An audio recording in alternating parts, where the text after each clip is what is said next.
Welcome to Sipman Stories. I'm your host today, Sophia, and today we have Pragya. And could you tell us a bit about what you're studying at the moment? So I'm doing a bachelor's degree in digital media culture and society. It's kind of like a mix of internet culture and history with more technology based. So I guess let's get to the very beginning. You told me a bit earlier that you are a second year, but we'd love to kind of go back to the very start of what university was like. I guess first of all, what made you choose this university? So my dad used to work in a company, like he used to work for Deloitte. So it had a base in Manchester. So he was in Manchester a lot and I was not because we live in Abu Dhabi. But he really liked the city and he always told me that, if I was if I could go back and pick a different uni, I would want to study law at UOM. It's such a pretty campus.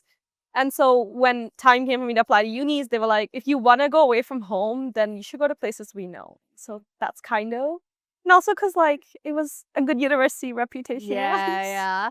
And I guess how would you say your experience of UOM has been? Like, is it everything that you thought it would be? Honestly, I didn't have expectations much coming in because there were so many different experiences online. Some people were like, it's a great city. Some were like, but I like it. I personally think the friends that I've made here and the culture and the city life that I got to experience here is pretty cool. And I guess for you, talking about uni life, do you think uni life is romanticized online? I think it is so romanticized. I think people are always talking about I'm going out this night and then doing an exam the next morning, and it's like the grind and it's still working and yeah. But actually, it talks about how tiring it is and how easily you get burnt out doing everything, and also sort of online people focus on the more fun aspects of uni life, but kind of ignore how much in between time there is between those fun things. I don't know. How would you say balancing university life has been for you overall?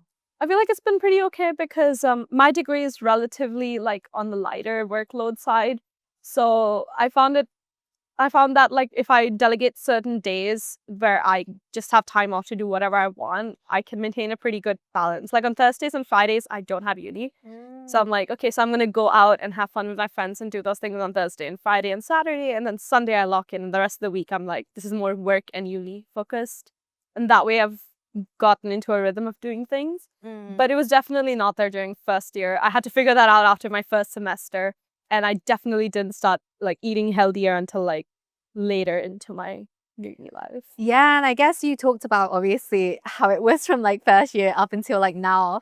So I guess for you, what was that moment when it first hit you that uni wasn't just for the vibes, it was literally real life? I think it was November last year because November was a huge assignment deadline season. We're in November right now. I still have a lot of deadlines this month. And then everything was due all at once and I was like, oh, right, report cards. This is serious. And so that was when it had first hit me. Do you feel like you're someone who prefers working under pressure, or do you try to get your deadlines done in advance of the deadline? I fear I go to the library night before deadline and I work there. Yeah. Don't worry, when I was at uni, I befriended the security guard at the library because he just knew me that I literally showed up 24 hours before deadline was due and would grind my essays. And yeah. I'm gonna be honest, that was still me until final year. I think that's the reality. Many such cases. I feel like there's definitely this concept that you want to get ahead of yourself, but before you know it, time goes by and it's all gone and you're like, oh my God, deadline. Oh God. Okay. That's right. I need to get stuff together, I think I need that pressure to motivate me to do things. So I befriended this guy who works in a cafe in town where I like to do my studying. And so sometimes I'll get a free drink while he's on shift and I have this due at 2 p.m. today. He's like, it's 11 a.m. You need to lock it. But okay, we've been talking about deadlines, we've been talking about social life and stuff like that. But I guess what is something that you thought only you were struggling with that actually everyone actually is? Honestly, for me, it was budgeting because I always underestimated how much I was going to spend in a month. So I would get paid, I'd be like, okay, I have a lot of money. And then I always ended up having less than I needed at the end of the month. And I was like, this is so sad. And then when I went out with my friends, I was like, I kind of am going to avoid getting some things because I don't want to spend that much. And I thought it would be kind of embarrassing. But then the more I talked about it with my close friends, I was like, oh, okay, so everyone is finding it difficult to budget right now. I think especially when you're first navigating uni, it's like this idea that you, for one, it's a fresh start, you're independent and stuff like that. And you're like, okay, real adult money, how am I going to use it and stuff like that? And then you get caught up in like situations like, oh my God, I'm saying yes to every social, or Yeah, oh, I have FOMO and I kind of want to do this. And then literally. without you realizing your bank account is depleting and you're like, I've definitely overspent this week or this month than expected and stuff like that. So, Yeah. but yeah, what would you say is kind of one small failure that you've experienced at uni that felt like massive at the time, but actually no one actually noticed but you? When I first got my assignment grades back, uni assignment grading is so different from like high school assignment grading. Mm, Like in my head, like I grew up with parents who were really strict. So it was like, yeah. oh, you need to get above 90s out of 100 if that's the test. You know, I went to an IB school, so out of a 7, you need to get like a 6 or a 7. And then over here, it's like, you know, like there's so many like bands. And Mhm. from the get-go, a lot of people, including me, aren't getting like first band things. Yeah. And I'm like, okay, so when I first got my grade back and I was like, oh, 60 something, that's lower than I thought it would be, and I was devastated. I'm like, how am I going to explain this to my parents? This is terrible. Mm. And then I went and saw my academic advisor about it, and he was like, that's not how it works. It's not like the end of the world. It's not even that bad. You're new to this and you're new to writing, academic writing and stuff, so it is going to be like a learning curve kind of thing. And then it got way better when I also realized that first year grades do not count towards my final grade. And then I stopped panicking and I was like, oh, why didn't I know this before?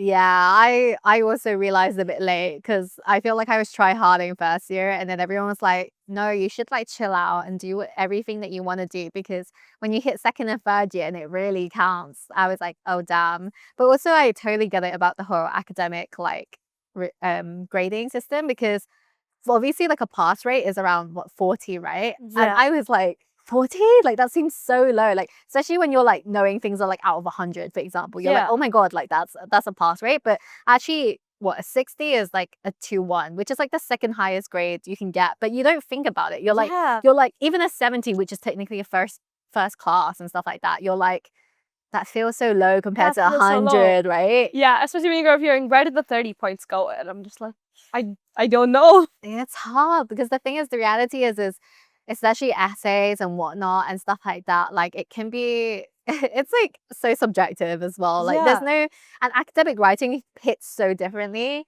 when you're like in like doing A levels or IB, etc. and stuff like that, Yeah. versus when you go to uni, you're like, I thought I was a pretty good Yeah, writer, you I know? thought I was good at this. Oh, what do you? Oh, okay, great. I'm humbled. Yeah, I Yeah. know. The harsh reality when you're like, you know what? I guess I've got things to work on, you know? I guess the next part is more talking about how adulting is a scam. So we're talking about the stuff that no one really warned us about, whether it was like bills, jobs, or even just navigating adulthood. So I guess first thing was, I'm not sure if you had a chance to do so, but have you had a chance to apply for any internships or part-time jobs? Yeah, I've done like a few internships over the last year. Mm, Essentially, like since since I was in high school, my parents had pushed me to do one every summer. And mm. so I thought it was pretty good, but also like the job market is so bad. How have you found navigating the job market here? Oh, that it is kind of tragical because also the thing is, as an international student, I tend to go home for the holidays a lot. Mm, And so when I'm applying to things, I'm like, they're like, will you be available over the holidays? Or like, you know, how long are you going to be here? Will you be able to work for this time? And I'm just like, I might not, because I might not be here for a chunk of the time because I'm going to be spending it home, or like, you mm, know. So yeah, but I found that networking and making connections and talking to people helps a lot, because while I was working part-time in social media for this organization, I got to talk to someone who had previously worked at a journalism organization, and they were like, oh yeah, I have a colleague there that can help you out. And that's when it kind of hit me that, oh, so they were right, networking is really everything. And that's how I kind of got into other internships. mhm.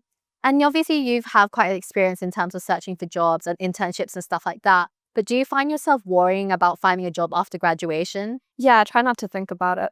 Yeah, it's rough, right? Like I Yeah. think the market itself is daunting, and I can imagine as an international student, obviously there's things you have to consider like visas, whatnot, and stuff like that. So Yeah, every time every time I talk to my parents, they're just like, okay, yeah, what are you looking at? Like, for jobs and stuff, you got to look early, And I'm just like, I'm in second year, but it's drawing closer. I know next year I'm gonna have to like properly put my whole effort into it.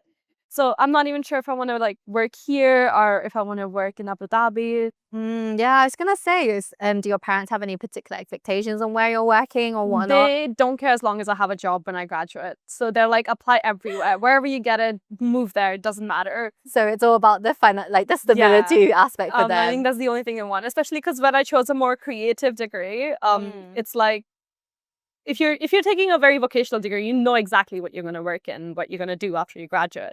But with media, it's like there's so many places you could go. So it's kind of also considering what exactly I want to do. Mm.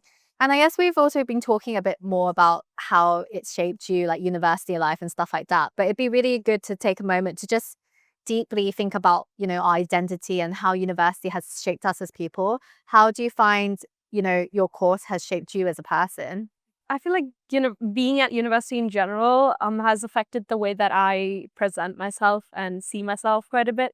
Because I don't know, the thing about going to uni is like you're away from your family, you're away from your parents. Now every choice that you make is entirely like yours when it comes to like the way that you talk, the way that you dress, the way that yeah. I feel like I've definitely become a different person online because of it. Because a lot of the studies that we do is about phenomena online, and now I'm like double, triple checking cookies that I accept because I don't do that anymore.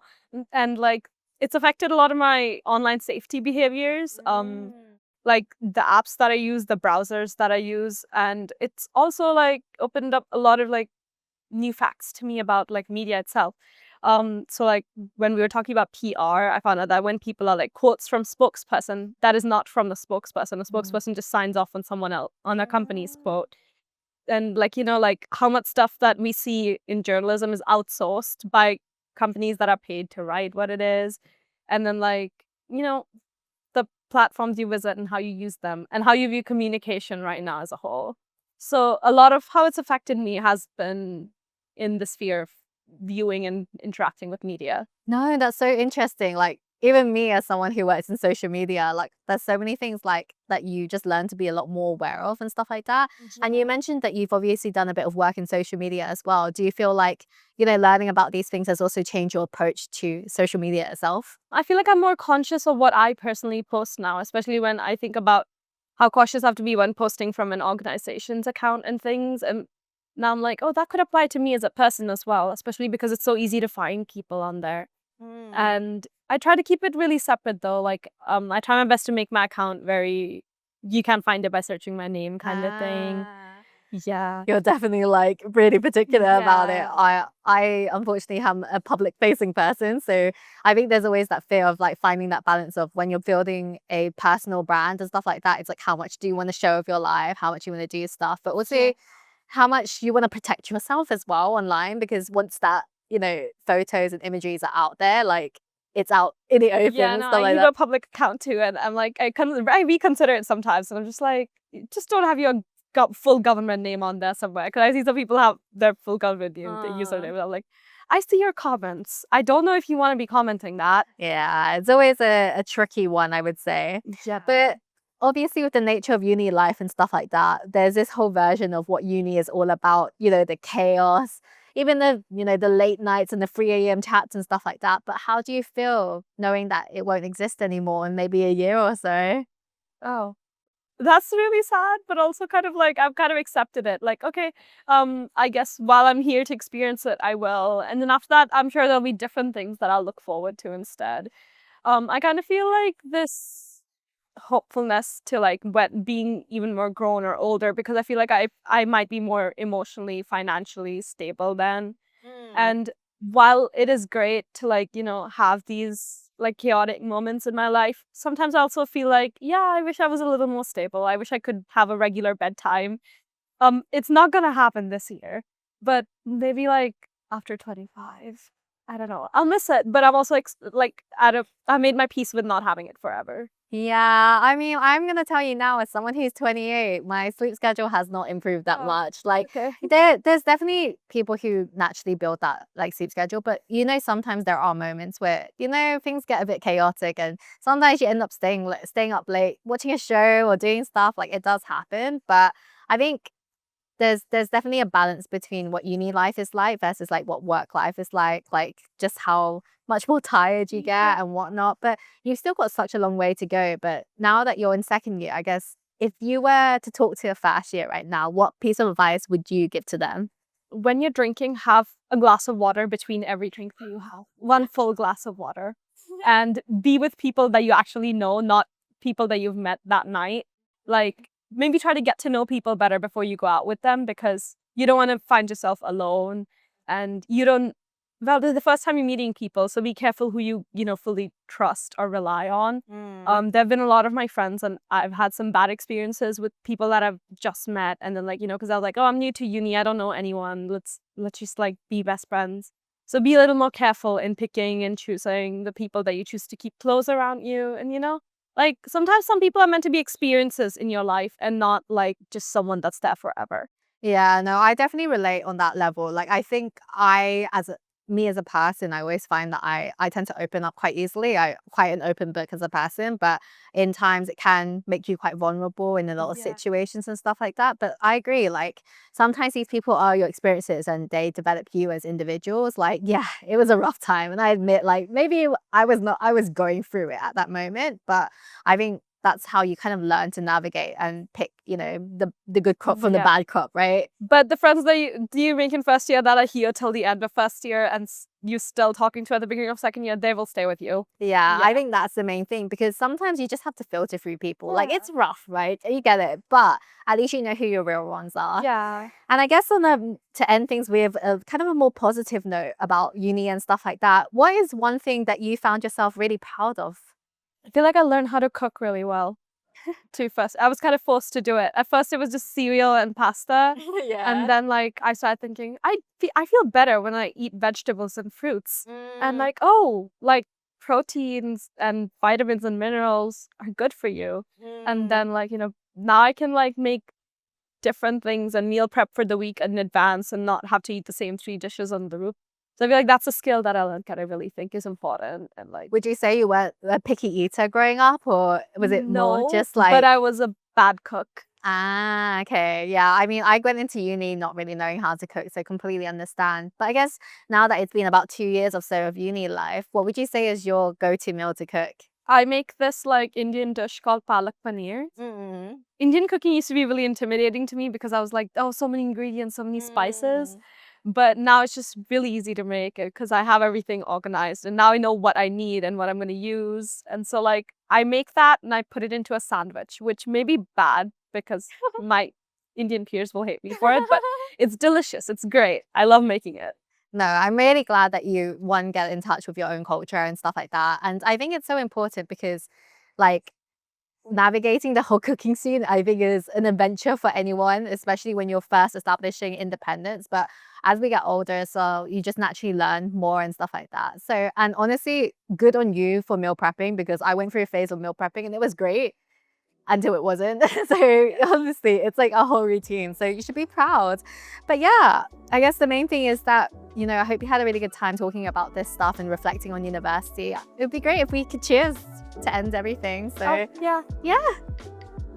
Cheers to your uni life. Thank you.